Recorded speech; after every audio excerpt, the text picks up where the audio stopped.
اعوذ باللہ من الشیطان الرجیم بسم اللہ الرحمن الرحیم اللہم صلی علی محمد وعلی آل محمد وبارک وسلم۔ تمام حمدیں، تمام ثنائیں، تمام تعریفیں رب ذوالجلال کے لیے ہیں اور درود و سلام نبیوں کے امام، رسولوں کے سردار نبی لاجپال کی ذات بابرکت کے لیے ہیں۔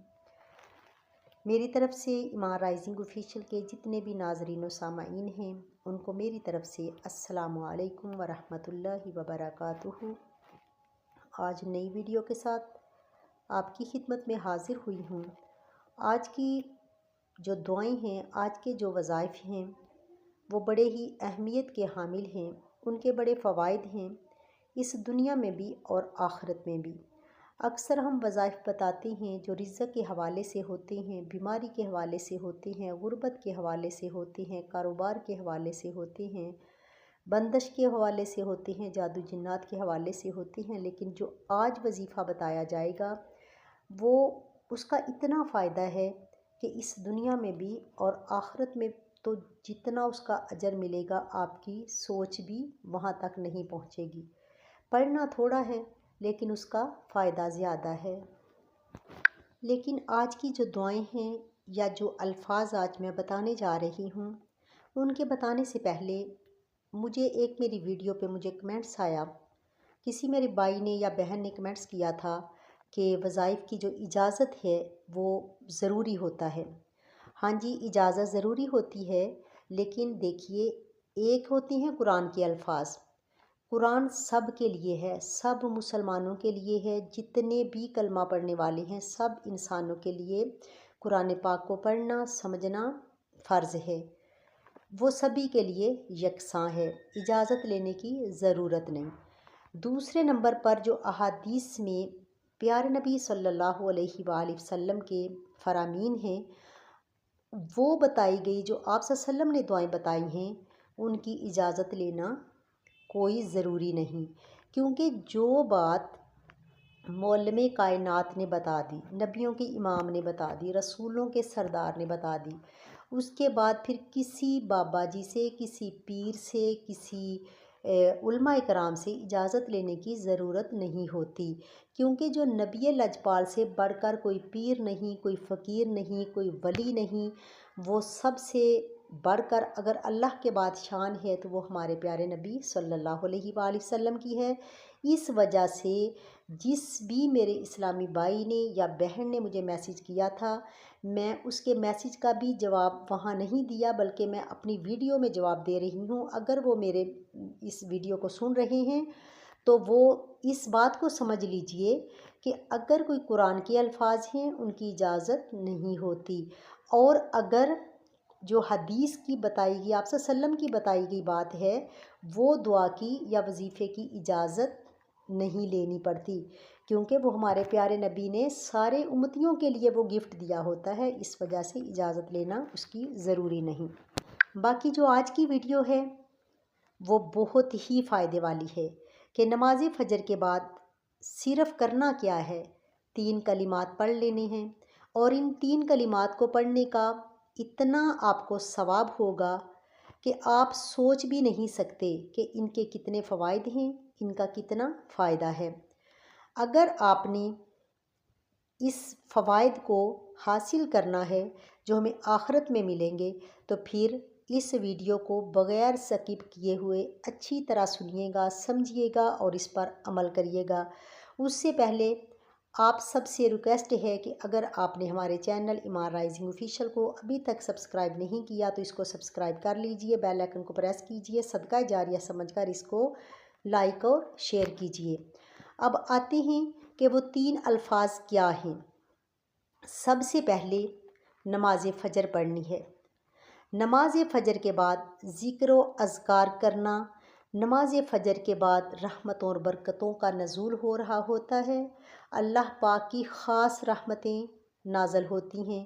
نماز فجر کا وقت بڑا سہانا وقت ہوتا ہے، چرند پرند ہر چیز اپنے رب کا ذکر کر رہی ہوتی ہے۔ اب اس وقت ہم نے ذکر کرنا ہے اپنے لیے، ذکر کرنا ہے اپنی آخرت کے لیے، ذکر کرنا ہے جہنم کی آزادی کے لیے، جہنم سے بچنے کے لیے، شیطان کے شر سے محفوظ ہونے کے لیے۔ یقین کرو ہم اتنا تگ و دو کرتے ہیں، ہم کاوش کرتے ہیں، کوششیں کرتے ہیں اپنے بچوں کے لیے، اپنے گھر کے لیے، اپنے عزیز و اقارب کے لیے، والدین کے لیے، ہم کیا کچھ نہیں کر سکتے۔ آج لوگ جھوٹ بولتے ہیں، ڈاکہ زنی، چوری کر کر کے اپنے بیوی بچوں کے پیٹ پالتے ہیں۔ اب پتہ تو چلے گا جب ہم قبر میں جائیں گے، قبر میں کوئی نہ ہوگا۔ اگر تنگ دستی ہے، فاقی ہے، غربت ہے، اگر ہم اس دنیا میں اس چیزوں کا شکار ہیں تو ہماری ہیلپ ہو سکتی ہے۔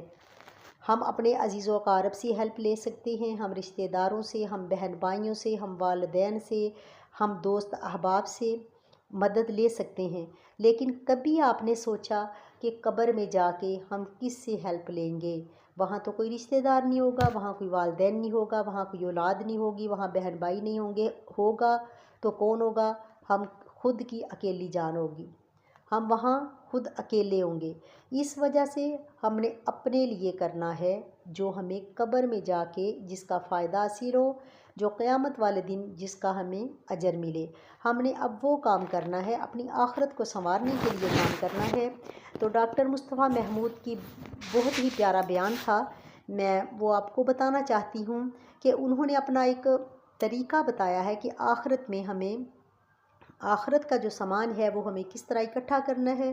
وہ بتاتے ہیں کہ میں آپ کو ایک طریقہ بتاتا ہوں جو میرے ساتھ بہت کارآمد ثابت ہوا ہے اور جس سے میں اپنے اللہ سے تعلق پر زیادہ توجہ مرکوز کرنے لگا ہوں۔ قبر خوفناک ہے، ظاہر ہے کہ نیک لوگوں کے علاوہ۔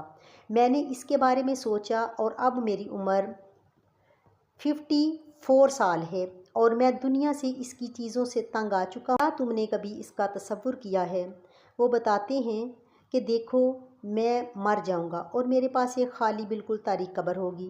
اس قبر کو سامان کی ضرورت ہوگی، لہٰذا میں ہر استغفار کو تصور کرنے لگا جیسے میں اسے اپنے قبر کی طرف بھیج رہا ہوں تاکہ وہ وہاں میرا انتظار کرے اور میرے تنہائی کا ساتھی بنے۔ اللہ کی قسم، وہ فرماتے ہیں کہ میں مذاق نہیں کر رہا، میں نے اپنی قبر کو مکمل ڈیکوریٹ کر دینے کا عمل شروع کر دیا ہے۔ قبر کے کونے میں میں ہزاروں تسبیحات سے بھر رہا ہوں، یعنی کہ قبر کے کونے کو میں ہزاروں تسبیحات سے بھر رہا ہوں۔ یہاں میرے سر کے قریب قرآن ہوگا جسے میں روز پڑھتا تھا، آرام دہ بستر کا اسباب بنے گا۔ ہر رکوع کو میں یہ تصور کر کے ادا کرتا ہوں کہ میں اسے قبر میں اپنا ذخیرہ بنا رہا ہوں۔ ہر کوئی مجھے چھوڑ کر اپنے گھروں کو چلا جائے گا اور میں اکیلا رہ جاؤں گا۔ شاید ہزاروں سالوں تک میرے بچے چند سالوں میں مجھے بھول چکے ہوں گے، لہٰذا مجھے قبر میں ساتھیوں، روشنیوں اور جنت کے جیسے مناظر کی ضرورت ہوگی۔ میں تسبیحات، ذکر قرآن، نماز اور صدقہ سب کو اپنے ساتھ تصور کرتا ہوں کہ وہ میرے دوست ہوں گے، میرے ساتھ وہاں ہنس رہے ہوں گے اور وہ مجھ سے باتیں کر رہے ہوں گے۔ نبی کریم صلی اللہ علیہ وآلہ وسلم پر درود پڑھنا میں نے اپنے معمولات کا ایک اہم عمل بنا لیا ہے، یہ وہاں ہماری محفلوں میں بھی شامل ہوگا۔ ٹھنڈے پانی کی طرح، خوبصورت لباس کی طرح میں یہ چاہتا ہوں کہ میری قبر کی زندگی اس دنیا کی زندگی سے بھی زیادہ خوبصورت زندگی ہو انشاءاللہ۔ کیا یہ بہتر نہیں ہے کہ میں وہاں جا کر غیبت، چغلی، حسد اور دیگر دنیاوی گناہوں کے نتیجے میں بدبودار کپڑوں، دیمک لگے فرنیچر اور سخت پتریلے بستر کی بجائے اپنی قبر کو بہترین چیزوں سے آراستہ کروں؟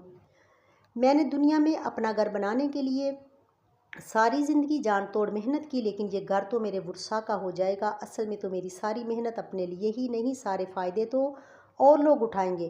تو میں نے سوچا کہ بس بہت ہو گیا ہے، مجھے اپنا گھر بنانا ہے جہاں صرف میں ہی ہوں گا اور ایک طویل عرصہ گزارنا ہے۔ اگر میرے تمام اعمال دنیا کی ضروریات کے لیے تھے اور اپنی قبر کے لیے کچھ بھی نہیں تھا، تو پھر تو میرے قبر والے گھر کے لیے سوائے عذاب کے فرنیچر، مستقل اندھیرے اور سخت حساب کے کچھ بھی نہیں ہوگا، اور میں ایسے گھر میں اکیلا کیسے رہوں گا؟ میری آپ کو بھی وہ فرماتے ہیں کہ سبھی کو میری نصیحت یہ ہے کہ آج سے اپنی قبر کو اپنا بینک اکاؤنٹ بناؤ، اس میں زیادہ سے زیادہ ڈپازٹ کرو اور لانگ ٹرم والی پالیسی لو۔ اپنی عبادات کا خوب خیال رکھو، اللہ کی قسم جب تم قبر میں ہوگے تو تم مجھے وہاں سے بھی شکریہ ادا کرو گے۔ اپنی قبر کے گھر کا اس دنیا کے گھر سے زیادہ خیال رکھو۔ ابھی تم اپنے گھر والوں کے درمیان ہو، پہن رہے ہو، کھا پی رہے ہو، آرام سے گھر والوں کے درمیان سو رہے ہو اور تمہیں تمہاری تمام ضروریات میسر ہیں، پھر بھی تم اپنے حالت سے نالاں رہتے ہو، ہر وقت کوئی نہ کوئی شکایت کرتے رہتے ہو، تو سوچو جب تم زمین کے نیچے ہوگے اور سینکڑوں ہزاروں سالوں کے لیے ہوگے تو وہاں تمہارے ساتھ کون ہوگا؟ تمہارے پسندیدہ سیاستدان، کھلاڑی، اداکار، تاجر، یہ تو تمہیں یہاں بھی نہیں جانتے اور نہ ہی انہیں تمہاری اتنی فکر ہے، تم ہی ان سب کے پیچھے بیوقوفوں کی طرح اپنا وقت ضائع کرتے ہو۔ تمہارے وہ بچے جن کی شادیوں پر تم لاکھوں روپے فضولیات پر خرچ کر دیتے ہو، یقین کرو یہ خرچ تمہارے لیے وبال بن چکا ہوگا اور بچے مکر جائیں گے کہ ہمارے باپ نے اور ہماری ماں نے خود ہمارے لیے بھی اور اپنے لیے بھی مصیبت کھڑی کی۔ لہٰذا اپنا خیال خود رکھو، اپنی ہر تسبیح اور ہر عمل کا خیال رکھو اور اس سے کہو کہ وہ مجھ سے پہلے قبر میں جا کر میرا انتظار کرے، میری قبر کو خوشبوؤں سے مہکائے، شاندار باغیچہ بنائے، ہوادار کمرے ہوں، مہنگا ترین فرنیچر ہو اور میرے ہمدرد دوست ہوں۔ ہم وہاں ملیں گے اور میرا وہ گھر میرا بہترین ساتھی اور بہترین رہنے کی جگہ ہوگی۔ اللہ تو لمبی ہو چکی ہے تھوڑی سی، لیکن مجھے یہ بڑی اچھی یہ بات لگی ڈاکٹر محمود صاحب کی اور میں آپ تک پہنچانا چاہتی تھی تاکہ ہمیں تھوڑا سا قبر کا خیال پیدا ہو جائے، ہمارے دل و دماغ کے اندر جو قبر کا خیال ہے نا وہ ہمیں یاد رہے۔ جس طرح ہم اپنے گھر کی باتیں یاد رکھتے ہیں اسی طرح ہمیں اپنے قبر کا بھی خیال رکھنا ضروری ہے۔ آج کی جو ویڈیو کے بارے میں دعائیں تھیں، نماز فجر کے بعد ہم نے کون سی الفاظ پڑھنے ہیں جس سے ہمارے سارے گناہ معاف ہو جائیں گے اور اللہ تعالیٰ ہمیں جہنم سے آزادی عطا فرما دے گا۔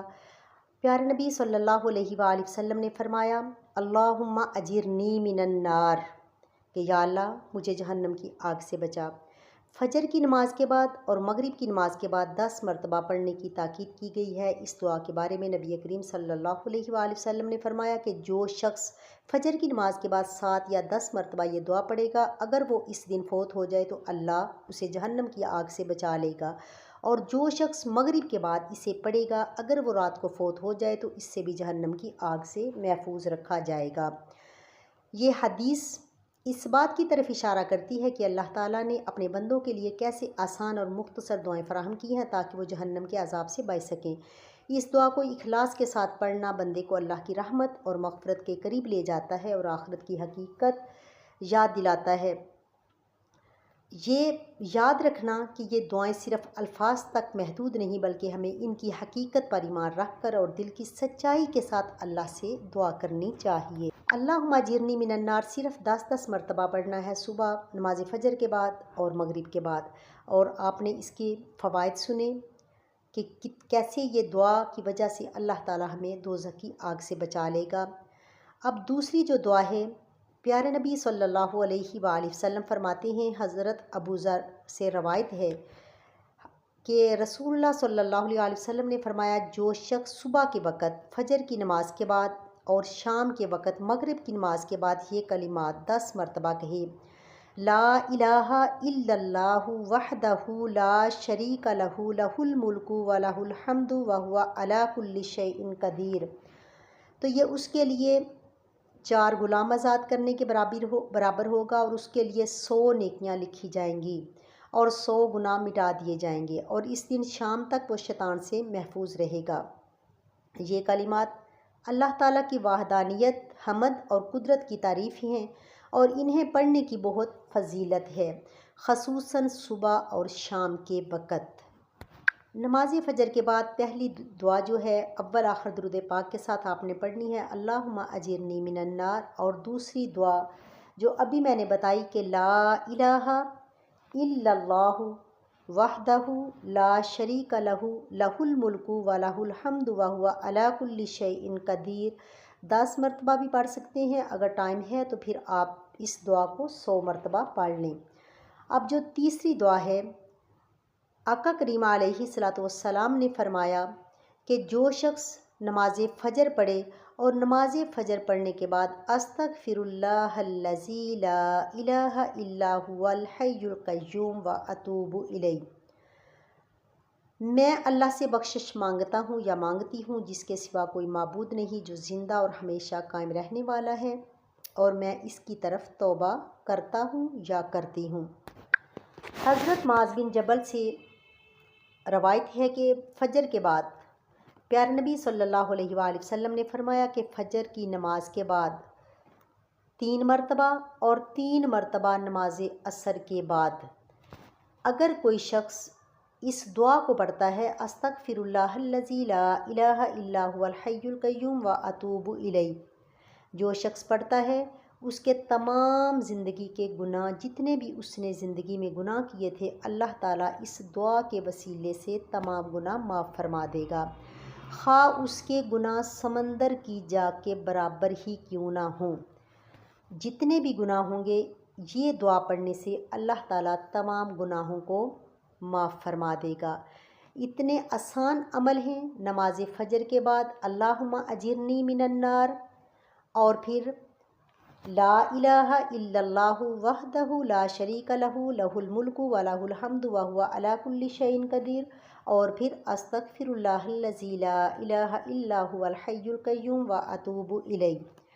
آپ ان دعاؤں کو یاد کر لیجئے اور اپنی زندگی کا معمول بنا